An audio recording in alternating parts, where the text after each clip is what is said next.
Hello, guys.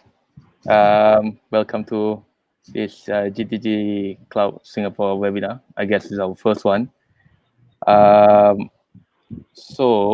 Weiyuan, you want to kind of take over this part, and let's introduce ourselves first. Weiyuan, you want to take over this? Hey everyone, okay, so give me a moment. Set this to full screen. So for those who are in the audience right now on YouTube, hi, welcome again to our live webinar, the first of many to come, hopefully. And yeah, we're part of this group called GTG Cloud Singapore. So yeah, for those who have followed our events before, we've been here. We've done a lot of different things, study jams, conferences. Some of you might have been to our meetups as well. And yeah, so just a very quick shout out in terms of study jam. I think for some of you guys might be here today on the same note as well, which is that we are actually running this campaign right now for this online study jam, which is called MajulahGCP.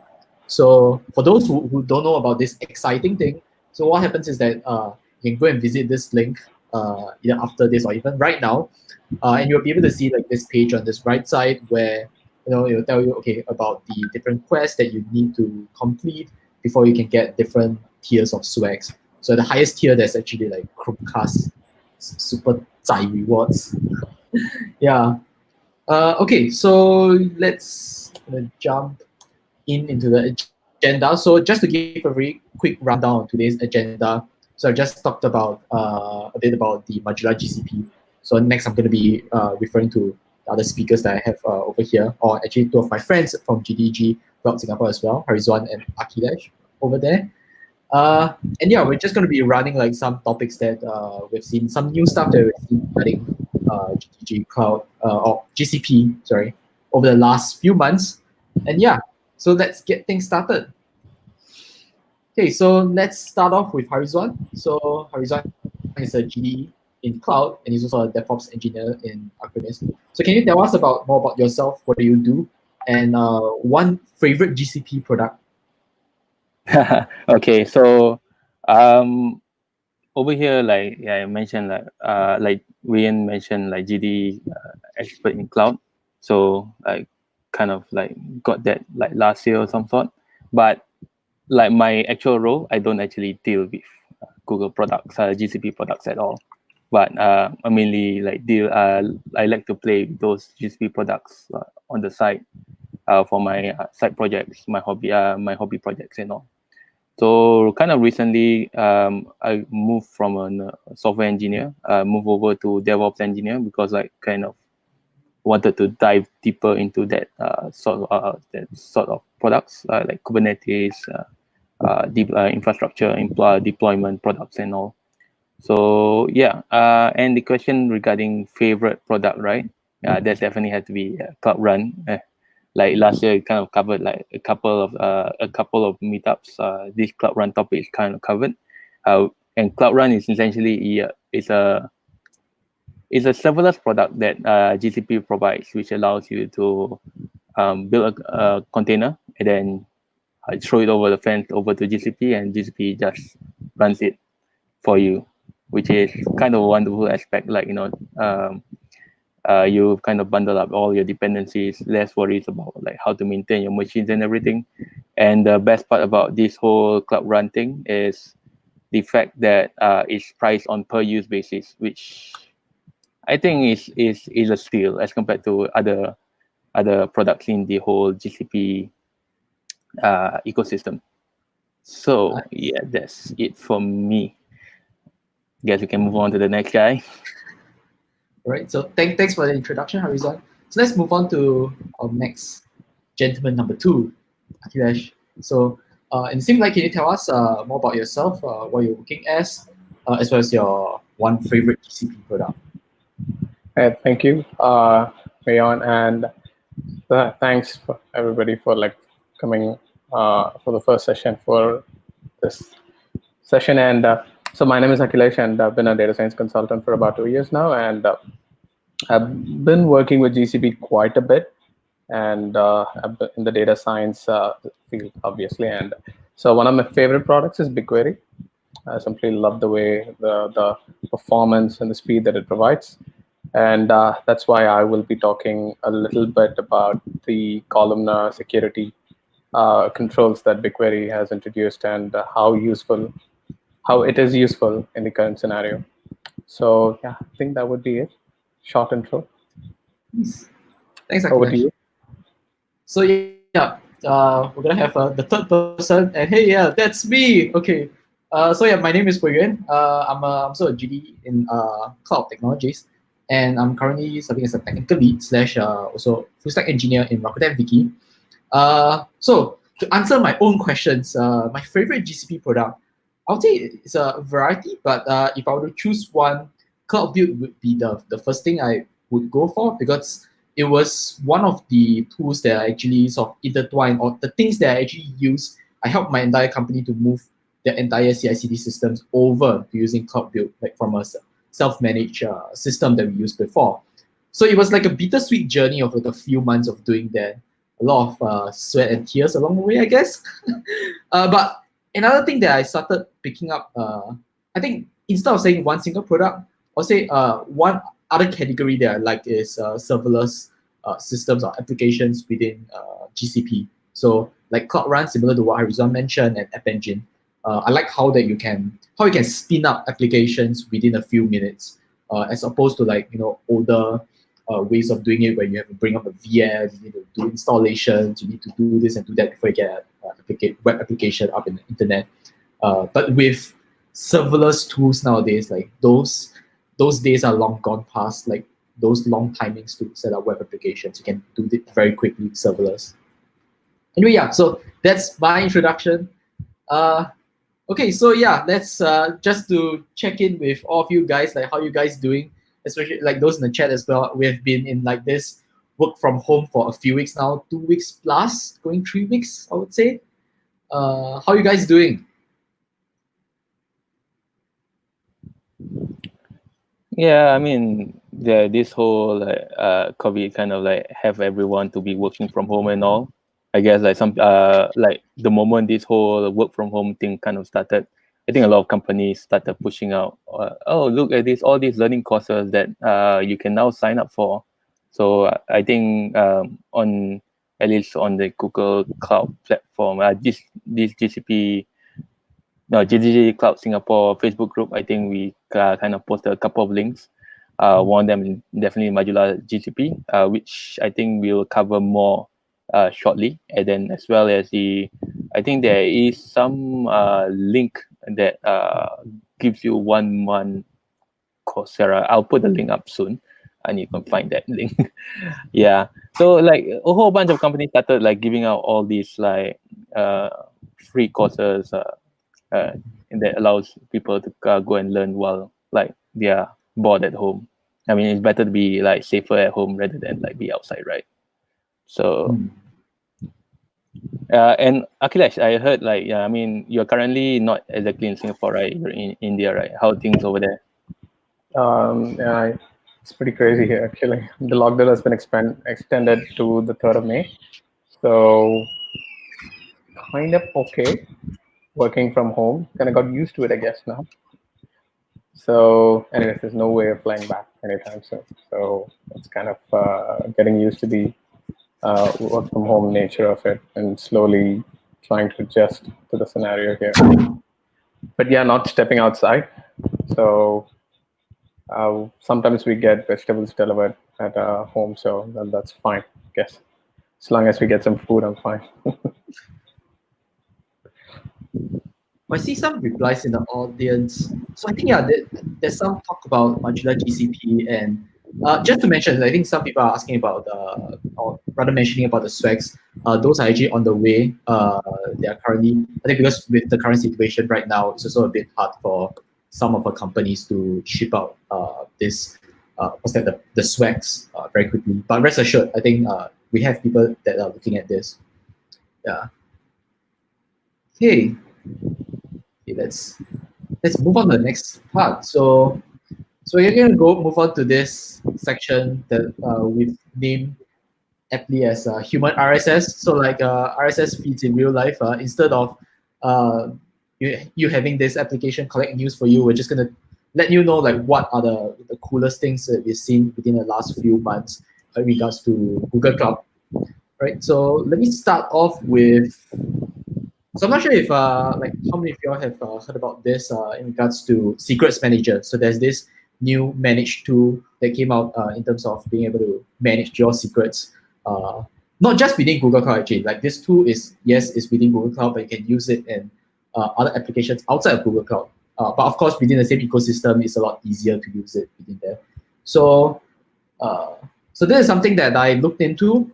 You guys can actually search for this this post that I wrote. So what I did was to compare between one prior system that's similar, like that you can use for secrets management, within the applications, which is using KMS. So key management store.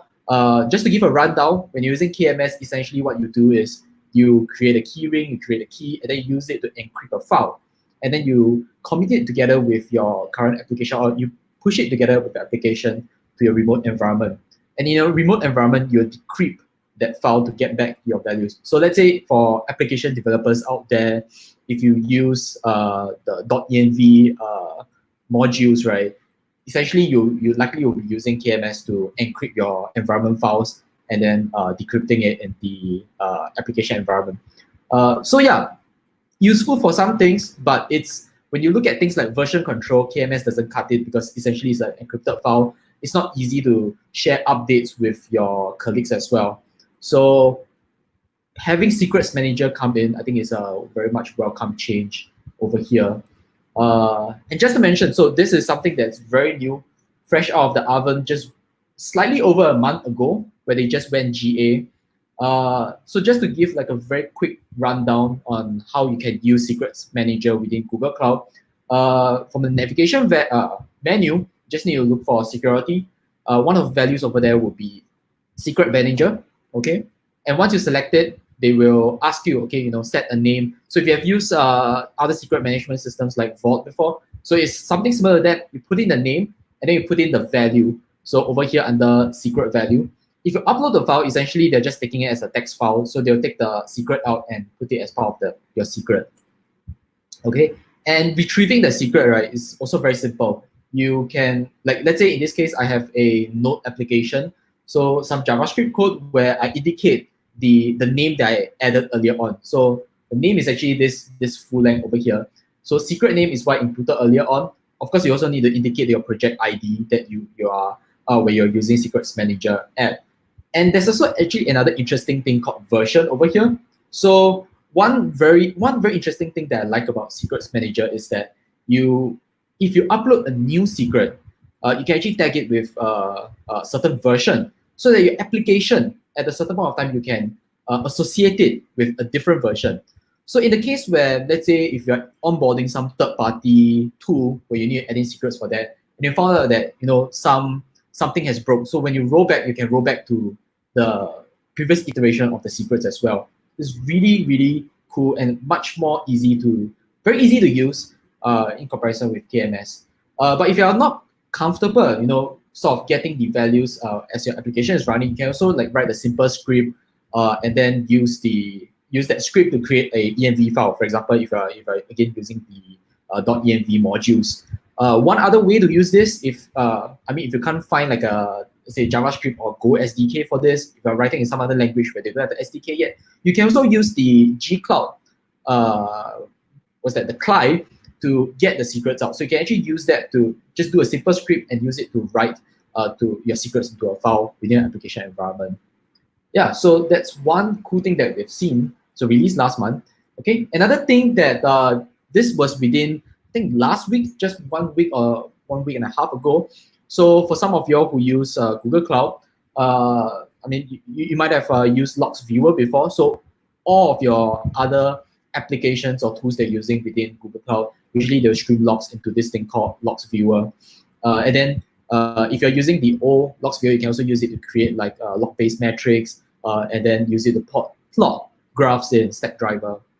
So the improvements that they made, so this is not a new product, but it's rather is like improvements, additions, amendments, or improvements that they have made over like this recent update. So there's 4 things to note. One important thing, improved performance and responsiveness. So if you have used logs viewer before, sometimes you realize that they're trying to collect a lot of, or retrieve a lot of logs at one time. It can get very slow.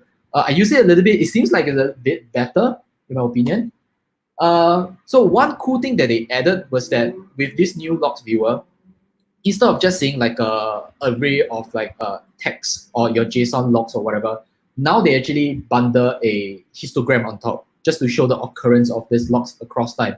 So if let's say if you're doing a simple query to find a certain error occurring within your logs, instead of having to create a metric and then create the graph on Stackdriver, you can see very quickly, like using this histogram, okay, you know what's going on. So trying to, in fact, it's kind of like if you do DevOps, you'll see that metrics are actually made out of logs, right? So if they're just going along this concept, like very quickly giving you like a single metric that you can observe very quickly from your logs.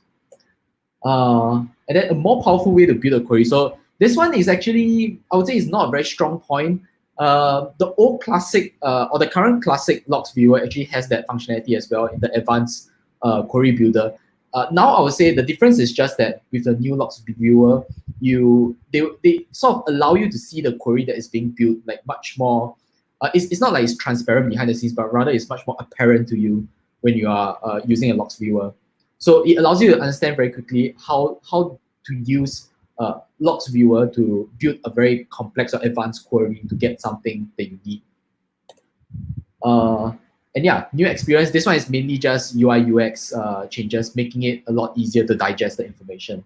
Okay, so enough about a lot of blah blahs. Just to show you very quickly. Okay, let me see if I can up this resolution. So just to show you very quickly, if I switch over from the old logs viewer to the new logs viewer, you can follow what this video is showing. So if you have any Google project, or if you're running Qwiklabs, you can actually go to a logs, the logs viewer very quickly. You can actually see over here that on the top left-hand corner over here, there's this drop down that you can actually select. So this is a new thing where you can select it and do a preview for the new logs viewer. Okay, so we'll show you the new logs viewer. Okay, you can see it's very different. There's a histogram, there's some logs over here. So I'm just going to rewind a little bit.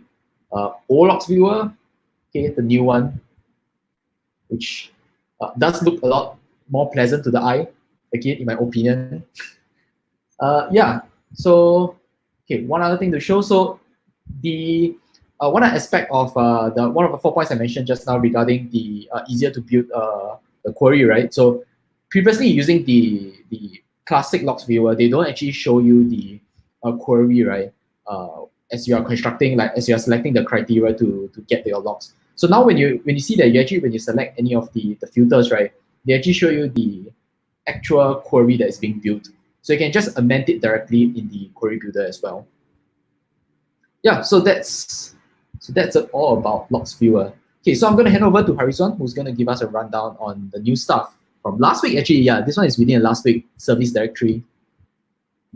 Oh, hello. And okay, before we jump into my portion, I think there's a question that came up in one of the comments. So Weiyuan, so there's a question about like Secrets Manager can be used with which products?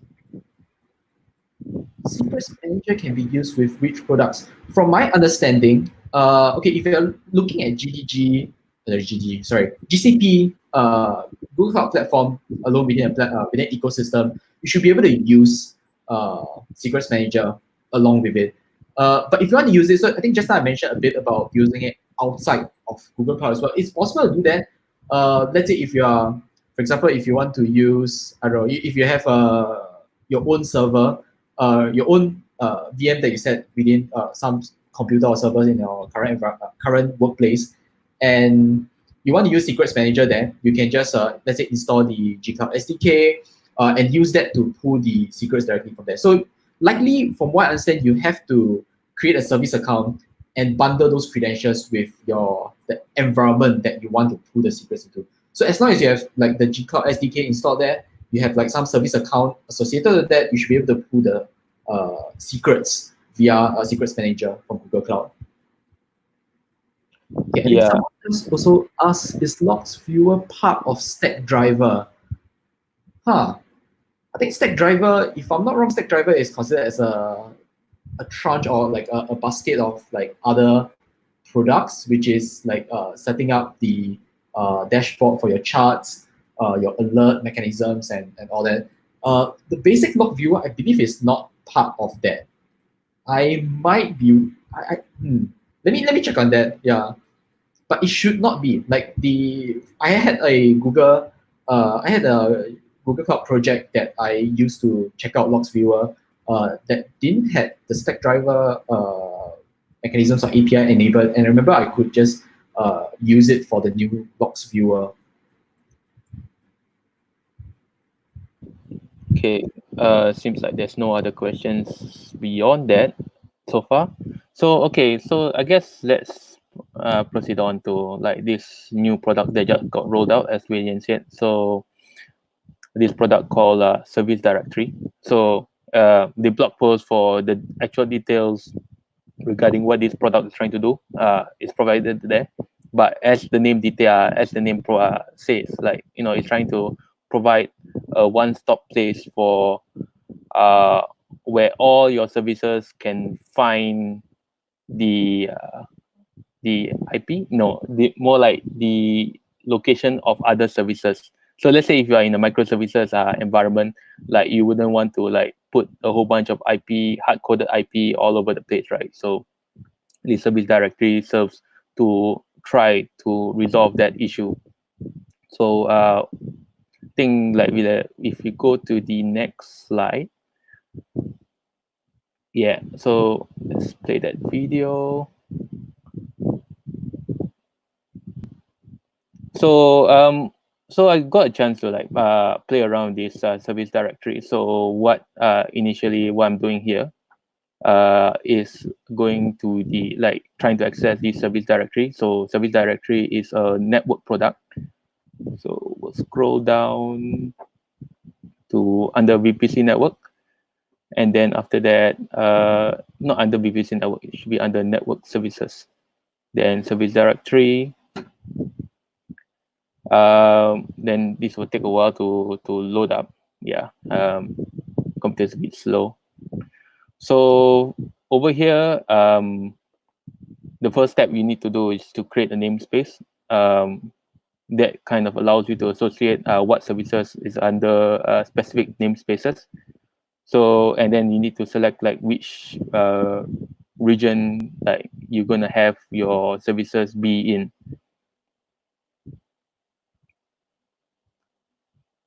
Then after that, then the next step, you want to associate services to this namespace in this service directory. So I think over here made the screen a bit bigger so that it's easier to see. So the next step would be to associate the service directory to cloud DNS. No, not cloud. Yeah, cloud DNS. Yes, correct. So cloud DNS. So because this service directory allows like services to find each other. And how like services find each other is via IP addresses. So you kind of still need to map it back to DNS systems, and this is kind of how you will utilize it. So in the blog post, more like in the documentation, they will like mention all of these facts. So over here, it's more like a quick show of how you can set this all up quickly. So what's going to happen next will be the multiple instances will be created. So I think first we'll wait for this DNS zone to be created. So now we have a service directory that is like synced up to a cloud DNS, and then the cloud DNS is to be used with the default network. I mean the default network because I'm not too bothered to create a new additional network. So the next step to try this like service directory out is to go to VM instances and create 2 instances. So what we want to do here is let's say if you have instance 1 and instance 2, you want to discover each other via a name rather than via its IP address. So this one will take a while. So we need to scroll down, we create here. We don't need to exactly expose any ports.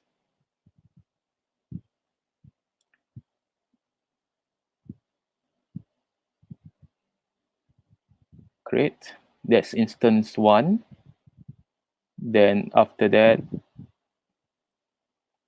we need to do one more time. So what we're trying to do here is to have 2 instances, and then the 2 instances try to connect each other, ping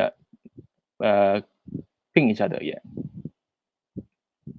instance 2, and you realize that both of them will be should be under the same region, so that won't have any issues when it comes to connecting to each other. Like they should be accessible in the first place before you think about utilizing service directory to connect them all up. So the next step is to double check on the cloud DNS portion.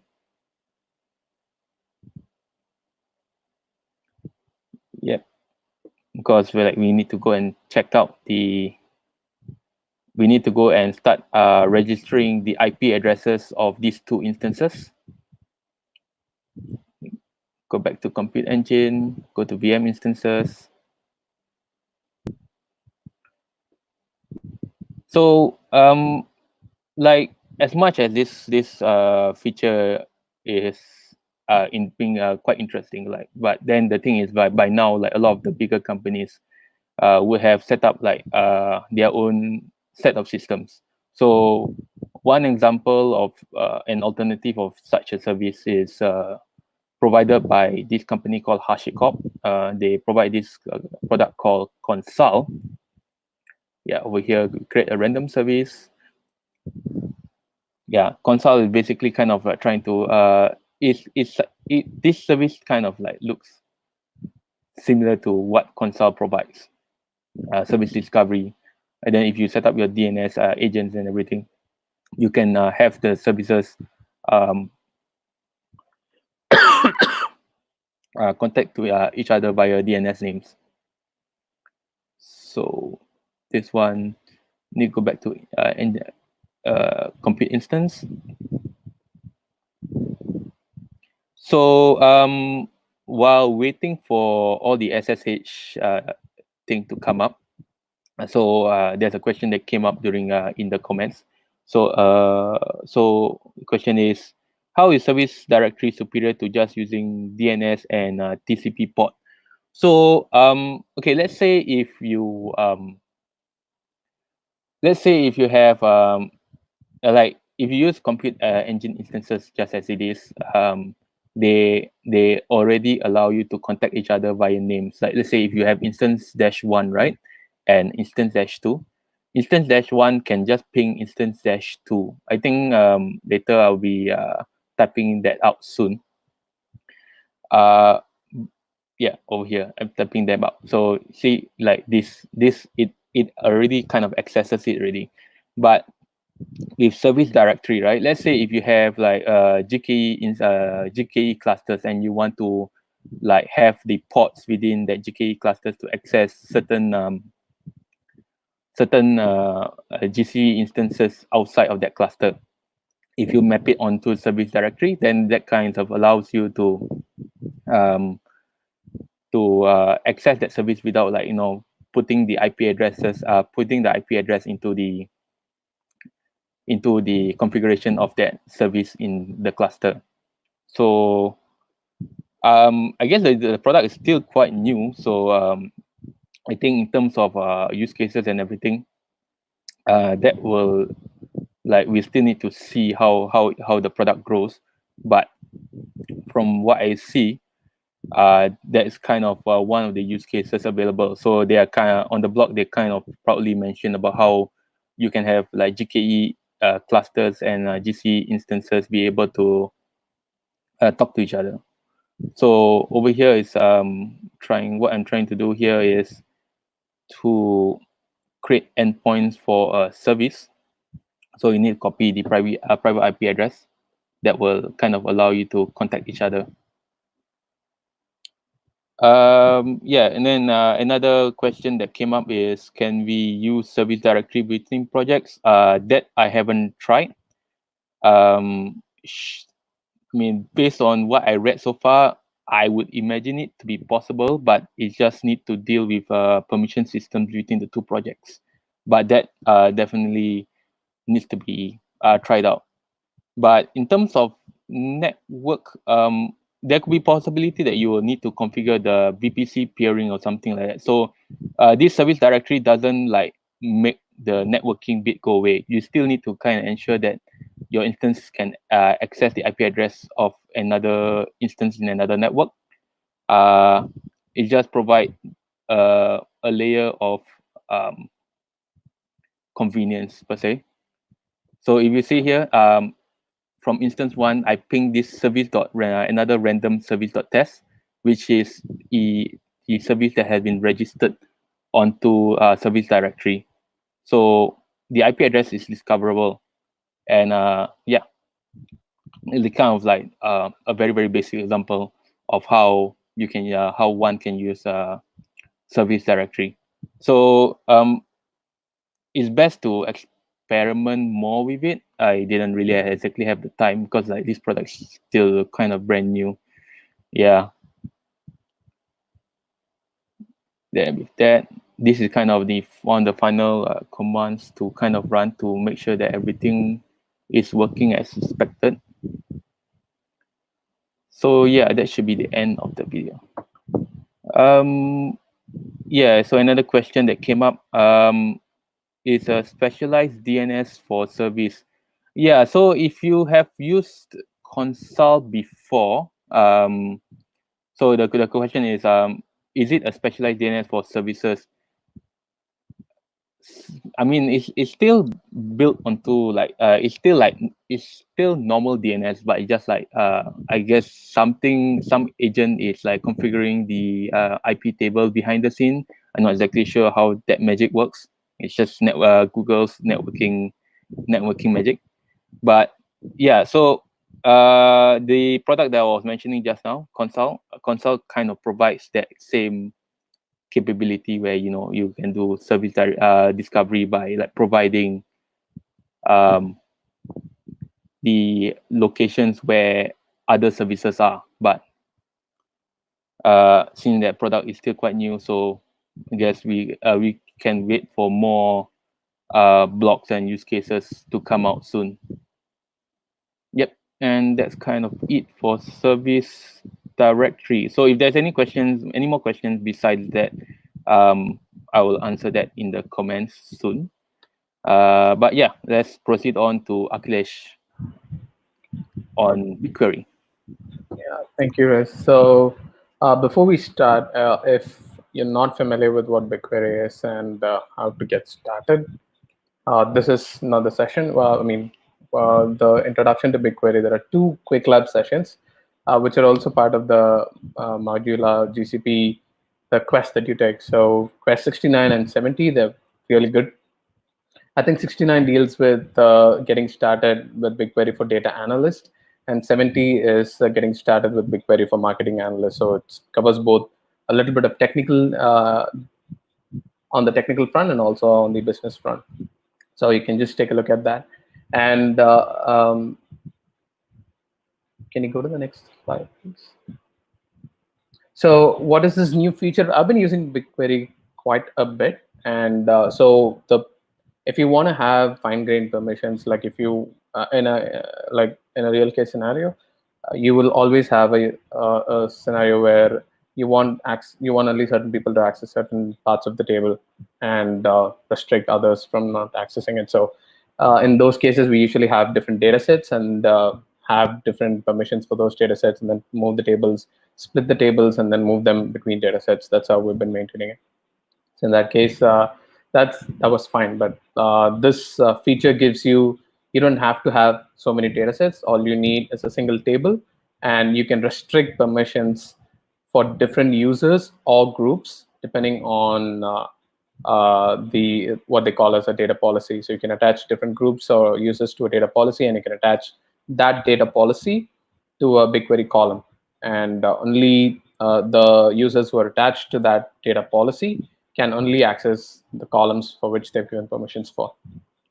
So and also like this so this is a really new product, and I only played around with it yesterday, so I'm not too sure. Like I mean, there is a lot of exploration to do, but from what I've explored, there's one nice thing about this where you can move a data policy between, like, let's say you have a restricted data policy and you have a non-restricted data policy. You can move a column between restricted and non-restricted data policy. It's pretty quick, and the way that they let you do it is also very simple. So sorry, can you go to the next slide, please? So there is I came up with a demo. Like I said, I only played with this yesterday, and fingers crossed, should work for this demo, hopefully. So the story was like, I've taken a baseball player data set, which is available like, as a CSV everywhere. Let's say the player name, the first name, the last name, and the given name of a player. Let's say those are all the PII columns. PII stands for personally identifiable. Sorry. I'm sorry. So we have the PII columns, and we have a new project, which so there is a sub project in the department where they want you to just calculate the birth date of each player. It's personally identifiable information. So they should have only access to certain relevant columns. Let's say these columns are birth date. They have a birth year, birth day, birth month, and a birth day. So given these three columns, let's say we just want to calculate the birth date. So other project members can have access to all the columns but the PII column. So that's the demo we'll be seeing here. So let me share my screen.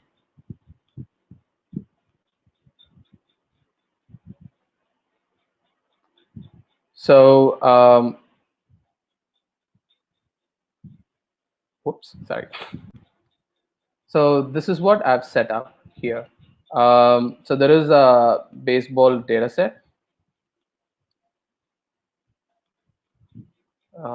So I have a player table, and this player table has all of these columns: the player ID, the birth year, the birth month, etc., etc.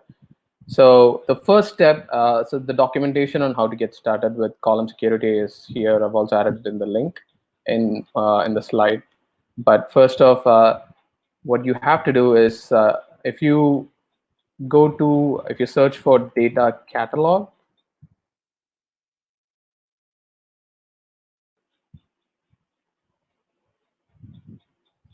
so here you can manage what they call policy tags. So you can either create a policy tag or you can manage existing policy tags.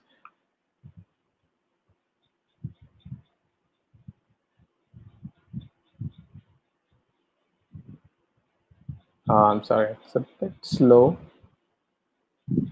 Should pop up anytime soon. So in the meantime, let me just show you what IAM roles I have here. So IAM allows you to like manage members and roles. So let's say I have, this is me, this is my personal email ID, and I'm using one of the Qwiklab student usernames as another member, and I've given them BigQuery data viewer permissions only. So this is just on the IAM side. So in data catalogs, this is taking a while.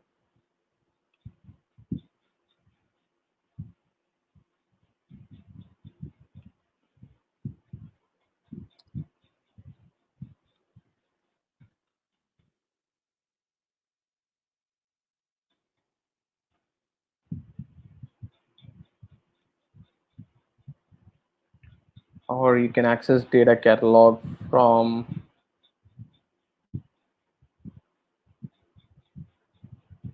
just here. All right, so this is really slow. Hopefully,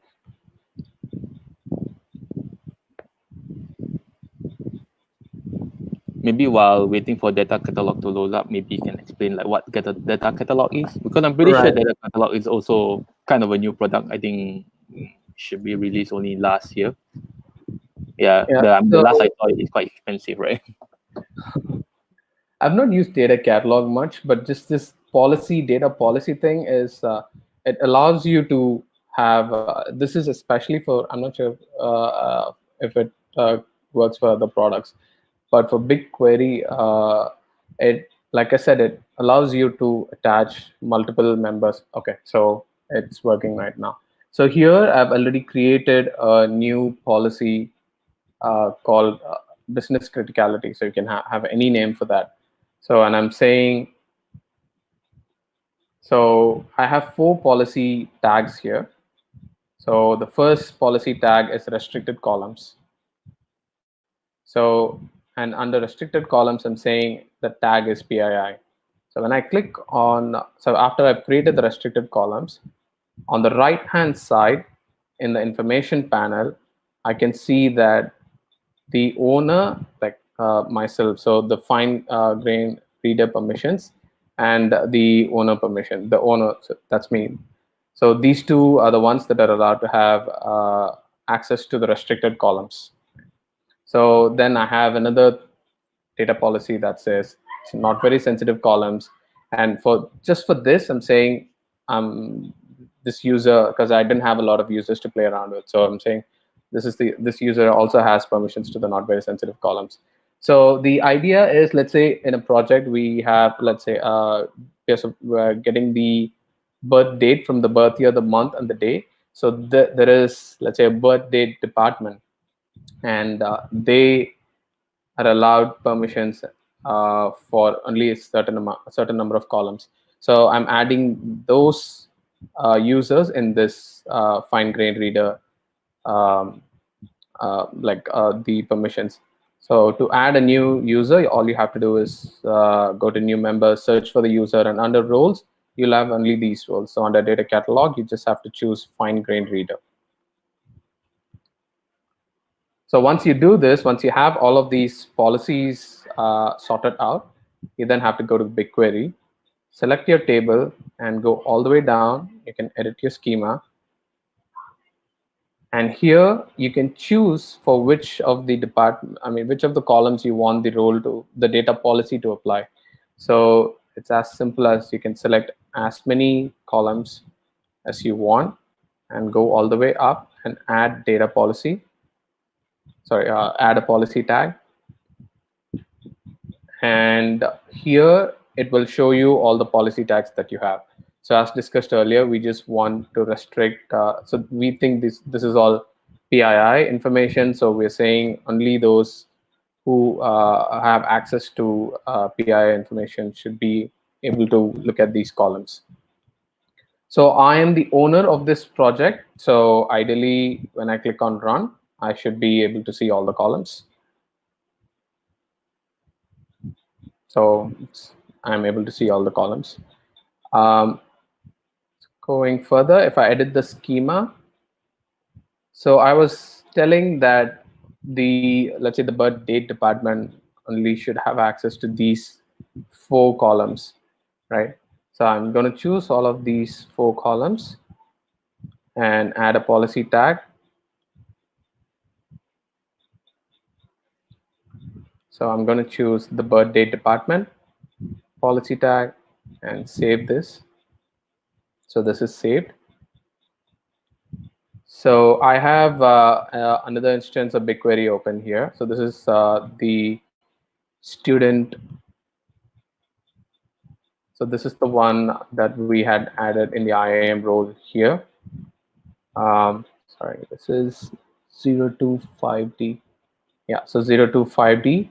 And in the policy tag for the birth date department, we've added 025D as a fine-grained reader. So if I go back and if I try to do a select star,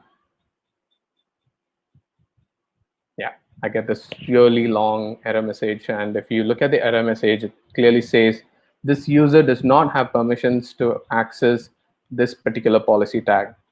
and not very sensitive policy tag, and also permissions to access the PII column policy tag. So it's very clear that this user is not able to access this. But if I try to access, let's say, player ID, birth year, birth month, and birth day, if I'm not wrong, I think those are the column names. Yeah, birth year, birth month, and birthday.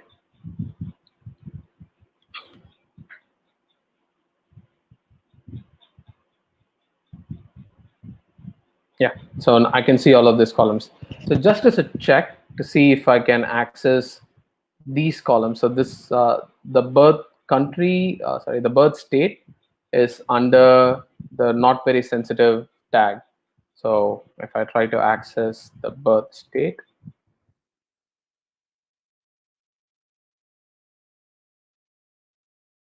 so it says this user does not have permissions.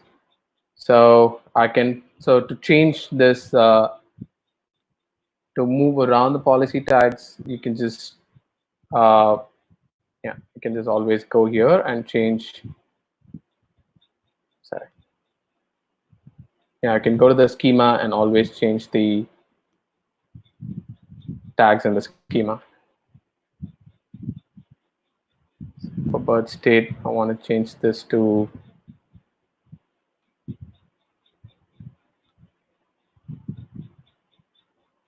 so one thing to note here is one column can have only one policy tag.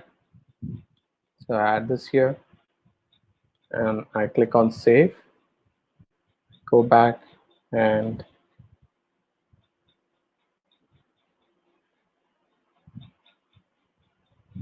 right. So now we can see the birth state as well. So that's like the really high level overview of how policy tags and security column security works with BigQuery.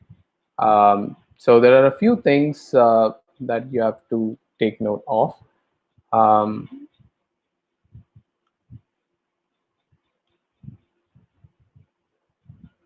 So you will have to have something called a policy tag admin. So I was the owner of the project, so I was easily able to create all the policy tags myself.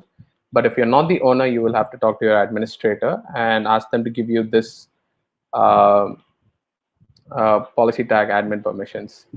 And you can only apply one policy tag per column.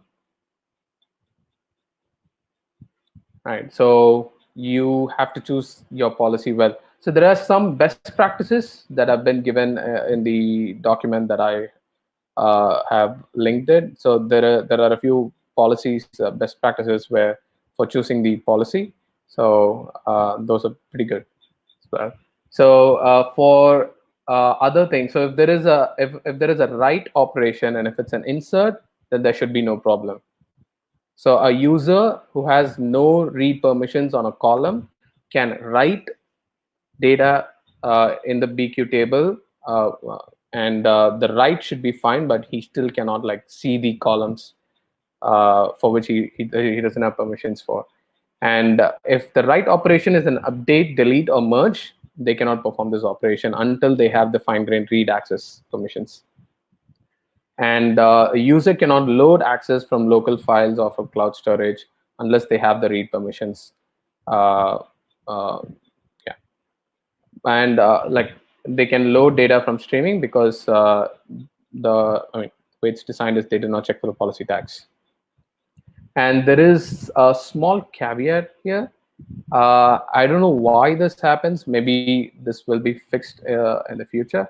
So if I change one of the policy tags, so I just changed the policy tag and I'm under Akilesh, and this happened to me twice.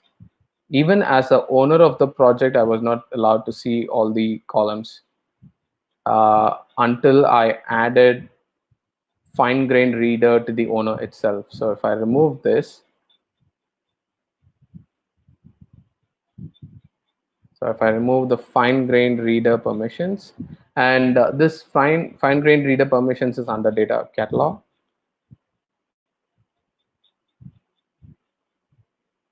So when I go to BQ, I refresh it once so that I'm pretty sure that the policy has taken effect.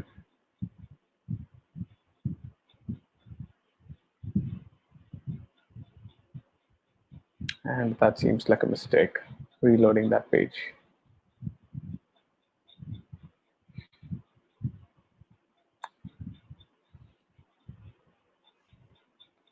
Sorry, bear with me.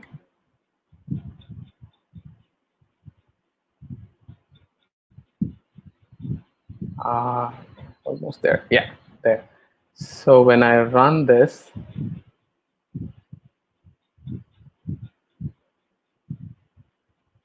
seems to be working.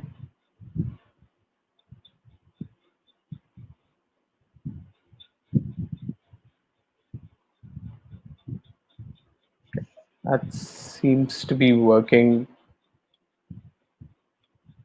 Let me just try and change one of the policy tags.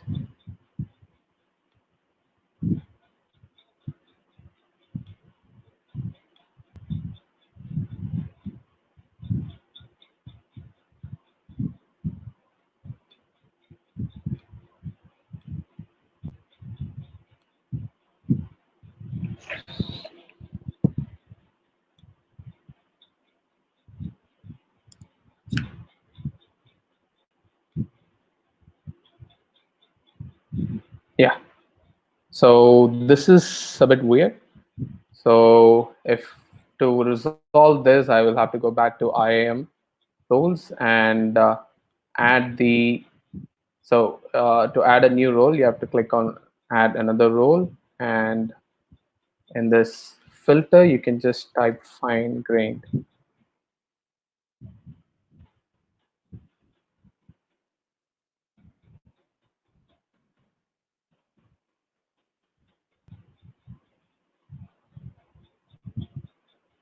So if I run this now, this should work.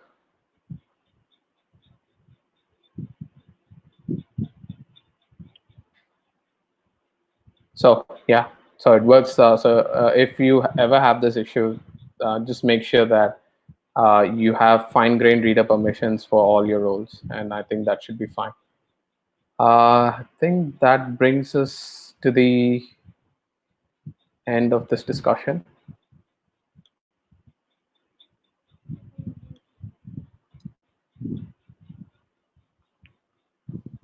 Okay, but before we end that part, I think like there's a question that came up in one of the YouTube comments.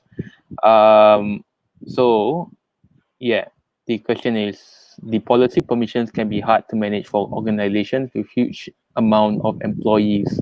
So any tips for making this whole like management of permissions like easier? And for that, I think every organization would have groups, right? Those with access to like PII information, those without access to PII information. There can be, at least on the data side, we can generalize it to a certain extent that these teams should not have access to certain amounts of data, and these teams should have access to a certain amount of data. So I'd like to, I mean, that is definitely a challenge, but I'm not sure if that's like a challenge. To be honest, I didn't work on an organization of that scale, so I'm not sure. I cannot. I'm not the best person to be answering that question. But I can do some research on this. I can ask around, and then I'll get back to you on that one. Yep. So with that, I mean, if there are any further questions regarding all the products that was mentioned so far, you can just ping in the chat, and then we'll address it as we go along. But with that out of the way, let's discuss the next thing, which is books. So not sure whether anybody. I mean, seeing that we have so much free time now, like did you bring? Is there like free books to read and everything? Like, is there any interesting books to read? So what kind of Emphasize the free part. yeah, free? Yeah, the Free. free part. It's really free. Free books are always good. Anything free is good. So I think Google kind of released like I mean, like one of the recent blog posts, they released like this book regarding building secure and reliable systems. So there's a link for it. Whether paper or not, I mean, over here we have PDF versions, but definitely if you want a more paperback, like actual paper books, kind of need to go and buy it from the Google bookstore itself. So yeah, here we go with the link. And that's not the only book that's kind of available like for PDFs. Like there is like the site reliability books as well. So if anyone is kind of into that line of work where DevOps and stuff, can come to this website and read all these books. Weiyuan, can you like scroll down a little bit? So the one that is more technical nature is this book for site reliability engineering. So if we are trying to look for actual techniques on on what you can apply to make sure that your business site remains up and all, this is kind of a book for you. Like kind of covers like plenty of topics, like maybe to look into this whole concept of SLI, SLO, SLA, what they how do you apply to business, like who governs which of these metrics and all. So then if you scroll all the way up, this book for the building of secure and reliable systems. This one is more, it feels like I took a quick glance at it. This one feels more for managers and all. It's very, very high level. But I mean, it's a good read if like you are completely unfamiliar with that whole ecosystem. So over here, you can just download the PDF. So it's kind of nice that Google kind of released this and like gives everyone a chance to download it before it all goes away. Like one thing you mentioned is that if you're interested in this, right, if you download it now, there's the PDF. So yeah, we click through to this, you can just download it locally. In the past, actually, they also offered the PDF option for the other books, but they removed it after some time. So if you're interested, you think it's a good read, yeah, just download it now. It can be like you can read it like some other day or whenever you're free. Yep. So I mean, books with regards to Google, then yeah, this might be like worth reading if you are in that line of work. Yeah. So with that, let's go to the next one. We have a surprise guest. Let's introduce him in. Hello, Shafraz. Hey everyone. Yeah. Thanks, thank you for giving me as a surprise guest. Yeah, so Shafraz is like Qwiklabs like main Google contact. Like he's one of the developer relations, Developer right? relations. Yeah, part of the developer relations team at Google at Singapore. So like every time you have all our meetups at this Google space, yeah, definitely thanks to Shafraz and all, like the venue, the food, especially the food. That's the most important bit of meetups. So yeah, so I guess we can proceed on to the next section, which is our fireside chat. Oh my Very god, warm. that's Lord of the Rings. Oh, Okay, so I mean, so with all this, okay, so like as we mentioned at the very beginning, like this whole like webinar, like one of the main points that we kind of want to cover is this MajulahGCP. MajulahGCP is kind of a campaign that was kind of launched in Singapore, right? Yeah, because like Majulah Singapura, right? So MajulahGCP, a campaign that we kind of pushed out in order to get people be more interested in Google Cloud technologies. Yeah, so you can go in, like get Qwiklabs, and then like if you complete a certain number of quests, then you get swag. So I mean, I'm going to put up the link for the MajulahGCP website. So if you have not signed up and everything, and you want more no further details on this MajulahGCP, do go to that website.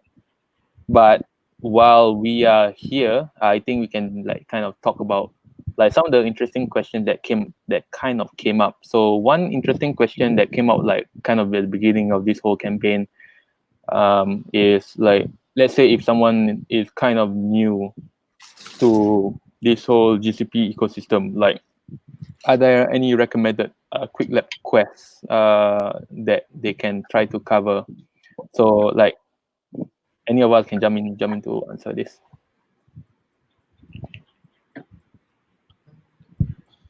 So I'll say it's my opinion on this is it's dependent on your interest. Let me see if I can open a web page. Okay. I'm gonna stream something very quickly. So I'll say base one. I'm not sure if this is a tip, but more of like try to start on an area that you would be interested in. Like if you are very interested in DevOps, infrastructure in general, the first section of like infrastructure-based Qwiklabs are suitable for you. If you're more into ML, you can see there's some ML quests, BigQuery, for example. Application developers, like for Google Cloud, it's not just for DevOps or infrastructure in general. For application development, there's so things that you want to look at. Stackdriver, for example, looking at how to set up things like alerting mechanisms. Like, maybe in your day-to-day work, you might not have the opportunity to set up like alarms, for example, to monitor real-life systems. So you can actually try out some of these Qwiklabs. They actually, like, one of the Qwiklabs, I was very surprised, they actually did like a real phone call and everything, like to simulate like some endpoint failing. So it's actually quite real, like using these Qwiklabs to sort of check out these different tools that they have in GCP.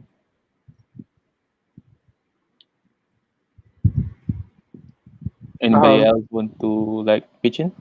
Yeah, so if you go to the Qwiklabs, like qwiklabs.com, and you scroll all the way down, you see Become a Cloud Expert, and there are suggestions.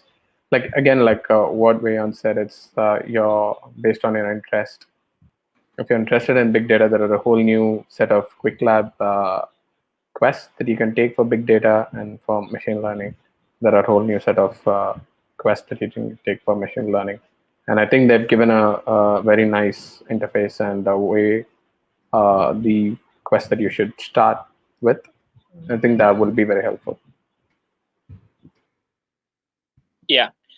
So to add on to that, there were a couple of questions, or maybe like suggestions, or maybe like there were mainly opinions, comments as well in the Slack channel, where a lot of folks wanted to kind of like, they're new to Qwiklabs and they're just figuring out how things work. And also there were questions around, hey, I'm really new to GCP. I'm just trying it out, and this is my first time. So for such an individual, I think since like as soon as you land in the MajulahGCP, the 1 month free access, the link, it's basically you'll be like starting off with the VM migration part, right? So from there onwards, you might be kind of like thinking, hey, should I start in order to start with GCP? Should I start with VM migration, or should I start somewhere basic? And that's where the confusion comes in terms of getting 1 month access as well. So the suggestion, like once you get your 1 month free access, better to start off with this quest called Google Cloud Essentials, where they'll be taking you through about the quick tour about Google Cloud Platform, creating a virtual machine, and then how the Cloud Shell would work, Kubernetes engine, etc. So that will be kind of a starting point for you if you are like really new to GCP, and you're starting off with that. And as things progress, you can actually take like the baseline infrastructure, baseline machine learning, AI data quest, and other related areas as well. So the best part would be like if you go to Qwiklabs, and if you search for different quests in the search bar, in the search, you can filter out what are the beginner level quests are, what are the intermediate level quests are. So that will be helpful for you to kind of discover also in terms of getting you started, because some of you might be having experience with other cloud providers, and you might want to see, hey, what's the equivalent for XYZ of this other cloud provider in Google Cloud Platform. So that will be easy for you when you start off with the beginner level introduction, because most of this for most of the tools there will be like an introductory quest or maybe a lab available as well. Yeah, so you can go through those. And we have Weiyuan and Hairizuan, who are our cloud Google developer experts, who can who can advocate you on other different quests as well. And Akilesh is the person whom we can get more insights into big data related quests. And I think, yeah. So, what are the other questions that we have in the fireside chat? So if you have any other like questions that you want to bring up, you just bring it into the YouTube comments, and then you'll address it as time goes by. But I mean, we have some other collated questions as well. So I think like one of the kind of interesting question that kind of came up during Slack is this question where like some people were mentioning like this 1 month is kind of a short duration. So do you think that there will be an extension to this whole MajulahGCP campaign? I mean, we are like going to be stuck here at home for quite a while. I'm not sure whether we extend that any further, but yeah, is there any like extension that might be that might happen? Yeah. So thanks, Hairizuan, for bringing that question up. I think there were a lot of interest around MajulahGCP from Singapore, developers based out of Singapore, and also there were developers outside of Singapore who also took part in MajulahGCP. So here, I think so we are in the process of discussing whether we should whether we should extend it, because there's a lot of people asking, and I think especially students has their assignments going on. Some of them has some like very critical areas that they have to kind of complete at work. So there were like a lot of requests coming in. So we are trying to consider to extend the deadlines, but deadline is on 26th of April this month. That's fixed at the moment. So please do go ahead and complete your quests. And another thing is that since like we have like we have like in the website we have promised to send out swags, which will definitely happen. But at the same time, we are trying to kind of send out swags like the Chromecast at the moment. We have started sending it out to people who have completed 15 quests and more, to kind of like get that boosted and get the other developers also motivated in terms of learning journey, so that that'll like you can face it out and you can complete it as well.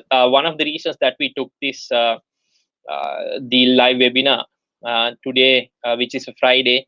Usually, the lot of questions comes in during Fridays and during weekdays, because we see a lot of developers take this as an opportunity to learn during the weekend after work.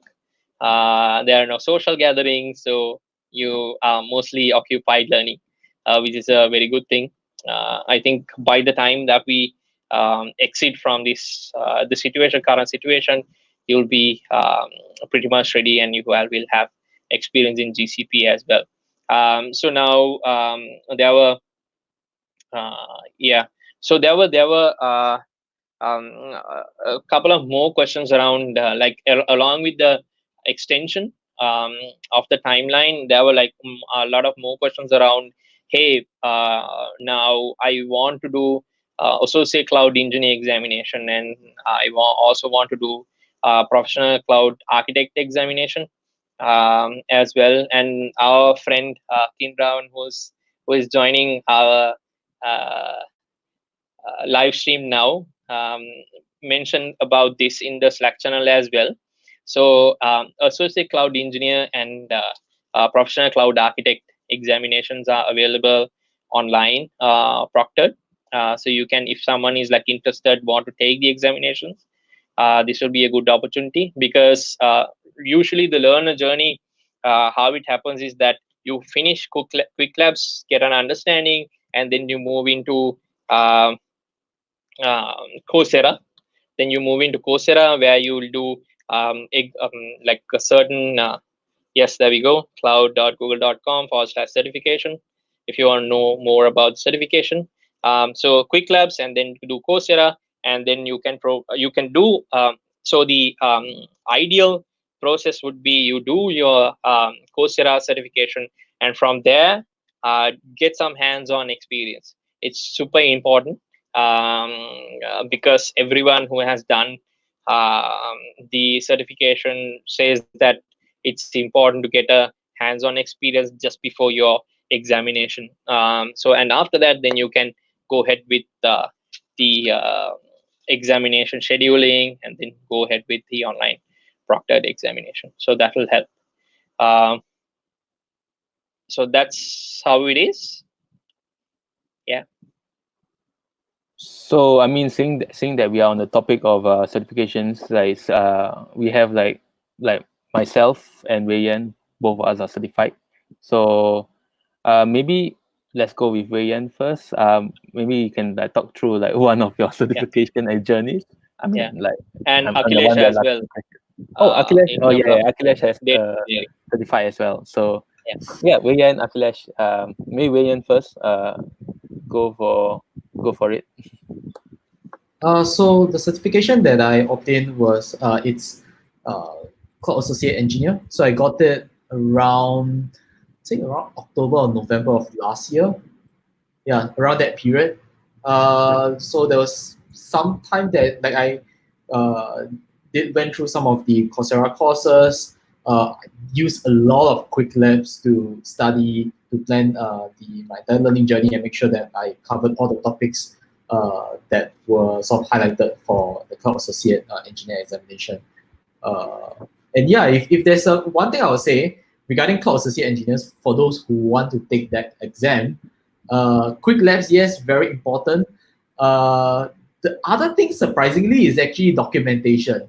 Like one of the things that I came out very surprised about, like from that examination, is that a lot of it, or rather, a lot of people also mentioned online that the documentation is actually very important. Like you need to know things like G-Cloud SDK, what are the exact like flags or the commands that you have to use to run for a certain purpose that you're trying to go for.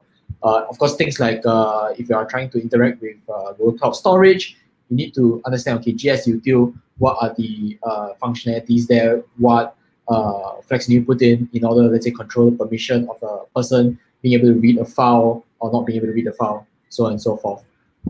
So knowing those things make it a lot easier. And one thing I would mention is that all these certification exams are MCQ, so there's no open-ended stuff.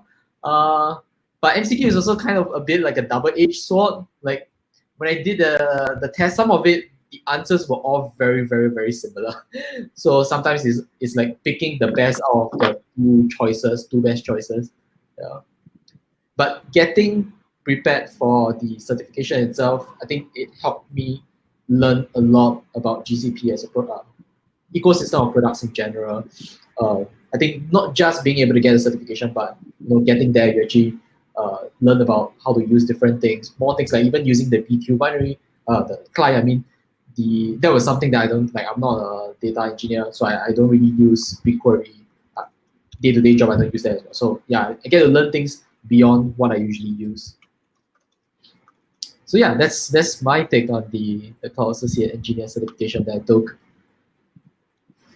Yeah. Akilesh, you wanna have a go with I think the certification you got is data engineer, right? Yeah, data engineering professional. Sorry, wow. Data engineering professional certification, and it's more than a year and a half since I took that. So, like Weiyuan said, it's mostly in the documentation, and there's a lot of focus. If I remember correctly, there was a lot of focus on Bigtable and BigQuery, uh, yeah, and data flow at that point. Not sure how much of the importance has changed today, because the number of products has increased tremendously. So I'm not sure which product is being given more importance right now. But yeah, I did the Coursera. There is one course by Lakshmanan. I think that was very useful for me. I took the course for about 2 weeks, if I remember correctly, and there was a lot of learning there. There was a lot of learning on TensorFlow. There was a like even for data engineering, you will have to learn some machine learning concepts like TensorFlow, a bit about supervised learning, unsupervised learning, and yeah, and a lot on database design, big table, columnar databases, etc. So yeah, the documentation, you have to read a lot of documentation and go through a lot of videos on what they like. How do you choose the best schema design for the big table for that? So that helped a lot for me for my certification, I think. Yeah, so just now, Akilesh mentioned something about Laksh. I'm not sure how to pronounce his name. How do you pronounce it? Lakshmanan. Yeah, Lakshmanan. So yeah, I mean his name is kind of hard to mention. So last year, we kind of did a meetup where we were giving out This year. This year. Yeah, Oh. this is January. It has been so long. It has been so long. So this year, like in January, right? January. Yeah, Uh, January 9th. January. Okay. Him and this dude called Philip. Yeah. Philip Hoffa. Philip Hoffa. So both of them came down and gave a talk at Google. Then a whole bunch came down to Google to like view the to like see how to use BigQuery and all. So he has a book which might be interesting for some of you. I mean, this one is not free though. So unfortunately, we gave out books on that day, but we don't exactly have budget to have to provide it. So unfortunately, I mean, if you are interested in BigQuery specifically, the big data and how to use BigQuery for your business or your personal project or whatever, this book might be good for you. They do cover like kind of advanced topics on how to utilize BigQuery. I mean, I only touched BigQuery a little bit, so don't have too much of experience with it. So, but if you do want to understand how BigQuery works, like I think they do go into the specifics of how BigQuery works and everything about how BigQuery, like one query, like it kind of sends the complete job across a whole bunch of nodes. So a lot of magic goes under the hood, and how this product is like 10 years old, but Google didn't like release it until like some guy just say, hey, we have this great product internally in Google. Let's just like release it as a product and see how it goes. Or that's how the story went. So, so yeah. And I think the course which Akilesh mentioned was the data engineering specialization in Google Cloud. Now, which is also available inside the data engineering, the certification, and also the Coursera certification is data engineering as well. If you're interested in taking a professional data engineering examination, I think you can follow through that Coursera, the specialization. And there are a lot of resources. If you go to the Google Cloud platform, the YouTube channel, there are a lot of free free material that you can follow through, different talks given at Cloud Next as well. So that's something that you can follow. Plus, if you're interested, you can go to Google Cloud blog, where there will be updates of the latest products, and also there will be like different discussion case studies that you can follow through. before your examination, which would help all of you. Yeah. It just jump back very quickly on something about Qwiklabs. So I think just now, okay, I'm gonna share my screen very quickly.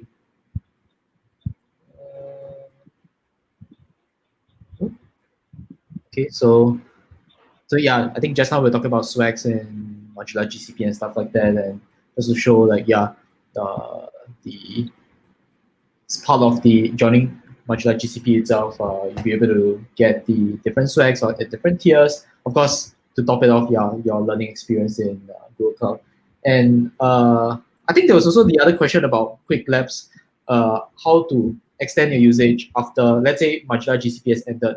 Where do you go to continue using Qwiklabs or continue to learn about Google Cloud Platform? There's actually this other thing that's going on right now. I'm gonna paste it in our banner over here. Yeah, so if you're interested, you can actually go to this link. This is, I think, yeah, this is 30 days free access to Qwiklabs as well, on top of what you're already using or already experiencing through MajulahGCP. So if you're interested in carrying on, you can actually fill out this form. They will send you a link for you to use Qwiklabs. But one more additional thing to top up on top of this. So I'm not sure how many of you use Twitter, but one of the things that I learned across the year of using Qwiklabs is actually go to Qwiklabs Twitter. Like every Friday, or around every Friday or Saturday, they usually post something interesting on their site. So you can see over here, I'm just going to their Twitter right now, you can see that, let's see for 1 week ago. I don't think they posted one for today yet. Like you can see, 1 week ago, they actually posted sort of like a secret campaign game type of thing. You can actually visit this link, type in the code, then they will actually give you, let you try a lab where you can earn a different badge. So if you like collecting badges on Qwiklabs, this is actually one way, like sort of like limited edition badges, so to speak. Yeah, looks something like this. So actually missed this one for last week. I'm gonna try and find the one for this week later. Yeah. So yeah, it's not only that, I think time to time they also give like recommendations. For example, there was like this link that they shared in regards to like different tutorials that they were pointing towards in terms of data-based Qwiklab quest. Yeah, so you can actually watch the videos and try the labs as they go along. Yeah, sometimes they also give you, I think, free credits every now and then. Again, if you like those things, they do throw in free credits every now and then.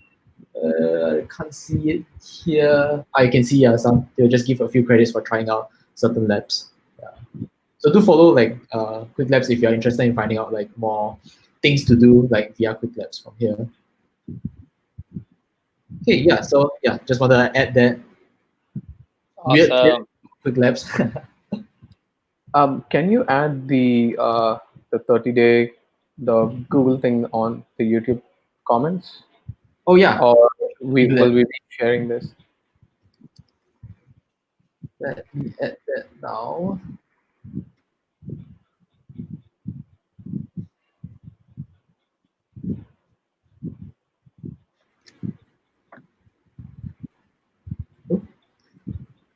So I think like let's do with one more question. So one more question, at least from what I want to know. Any news regarding Google Cloud Next Digital? Any inside news? But I mean, I only saw the blogs like they say it's coming. So yeah. Any like? So Hairizuan, yeah, I think a lot of us was looking. We were looking forward to attend Google Cloud Next, and then we had to move into a digital event, right? So the digital events, the dates are not yet finalized, but those information will be like pushed out through official channels. So for like to give you like a quick answer, we don't have the dates as of yet released, but we are looking forward for a digital event at the moment. Yes. All right. Looking forward to that. Okay. I guess let's start wrapping things up. So we share the slides again. Yes. Okay, Yeah, so I think before we end for today, there's like a couple of things to share with all of y'all. So, so for our sister group or brother group, I guess, GDG Singapore.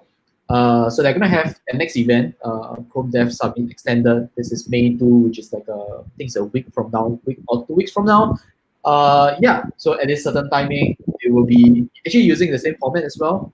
They'll be on YouTube Live as interact with you guys. So do check them out. And yeah, we're always looking for people to contribute back to the community. If you have something interesting you want to share, do reach out to us. We'll share this link later as well.